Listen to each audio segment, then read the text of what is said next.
আবেগের বাপাসটা কি ভাড়া হয়ে গেছে? আপনার মতো এত সুন্দর একটা মানুষ যদি ভাড়া চায়, তাকে তো আর না দিয়ে পারা যাবে। আচ্ছা, একটা বই একবার পড়া হয়ে গেলে কি দ্বিতীয়বার ছুঁয়ে দেখা যায় না?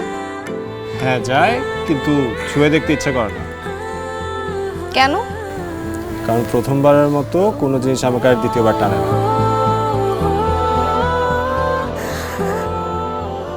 নীলা, আমি এখন তোমাকে আর ভালোবাসি না।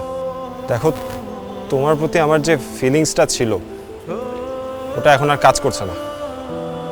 So I don't think I can continue this relationship anymore.